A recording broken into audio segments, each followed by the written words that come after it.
Welcome, curious minds. Today we're diving into something that, well, honestly, it almost sounds too good to be true.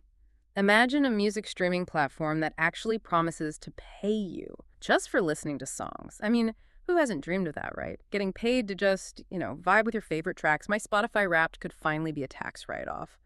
But, okay, as we often find, if something sounds that effortless, well, maybe it isn't. We're going to unpack Nuviastream, looking at a pretty critical review from Savage Reviews.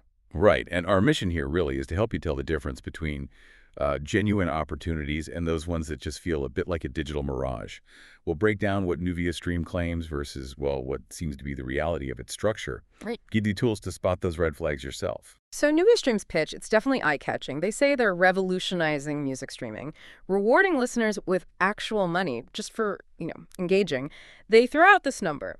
Stream music, earn up to $35 a day directly to your bank. That's like potentially over $10,000 a year. But here's where it gets really interesting for you, the listener, to even start. There are upfront costs. You've got a basic tier that's $7,500 in a year for 5 months, or Go Premium, $12,500 in a year for a whole year. So when you hear those numbers together, $35 a day earnings plus these upfront fees, what's your first thought on that business model? Well, what immediately jumps out is just the massive financial disconnect. It seems almost impossible. Think about it paying out $35 daily, even to a small number of listeners, let alone thousands. The platform would need an absolutely enormous revenue stream. Huge. And yet, they claim artists are only paying modest promotional fees. I mean, it fundamentally misunderstands basic economics. A model like that would just hemorrhage money. It's completely unsustainable. The math feels, well, less like a business plan and more like fiction, really. Yeah, that weapons-grade mathematical creativity the source mentions, it definitely makes you scratch your head. So if it's not the music streaming paying the bills, then what is the real engine here? What's actually driving the revenue? And that brings us straight to what Savage Reviews calls the nuclear red flags. And that's within their referral system, right? Despite Nuviastream specifically saying it's not referral-based, the incentives tell a totally different story. Users get massive bonuses for bringing other people in. Like, get this. Earning 250 points in 30 days nets you a supposed 550,000 naira. That is just classic pyramid structure behavior, no question.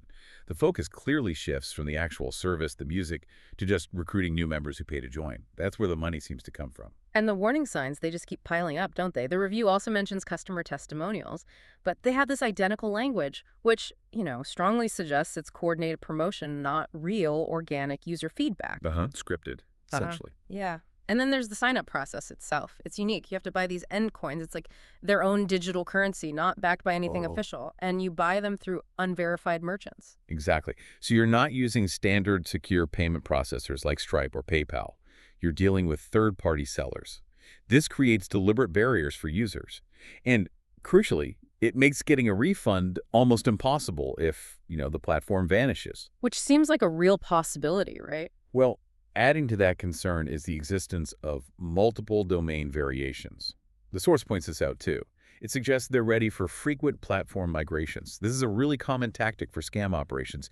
They disappear under one name when regulators get close or when complaints pile up and then just pop up again under a slightly different name or web address. Legitimate businesses just don't operate like that. So connecting the dots, that pattern is a very, very clear warning sign. Okay, so boiling it all down after dissecting Nuviastream, what's the key piece of advice for our listeners when they stumble across platforms promising easy money like this? I think it really comes down to exercising genuine critical thinking. You have to look past the initial hype. Think about legitimate ways people earn online, like, say, YouTube monetization or Twitch streaming. Yes, those platforms require real effort. You have to build an audience, create content people actually want to watch or listen to. But the earning models are transparent. It's ad revenue sharing, subscriptions, fan support, and crucially, they don't ask you for upfront fees to start earning.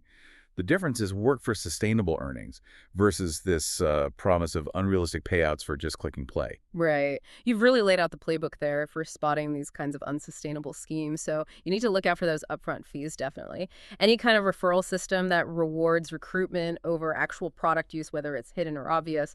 And yeah, that lack of transparent, regulated payment processing, big red flag. These are just classic signs of promises that, well, probably can't be kept. Exactly.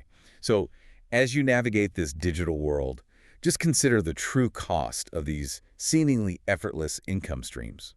Always remember that your own critical thinking, that's your best tool against these kinds of enticing but ultimately unsustainable promises. That's a really powerful thought to end on. Thank you for joining us on this deep dive into the world of Nuviastream. Always look beyond that shiny initial pitch.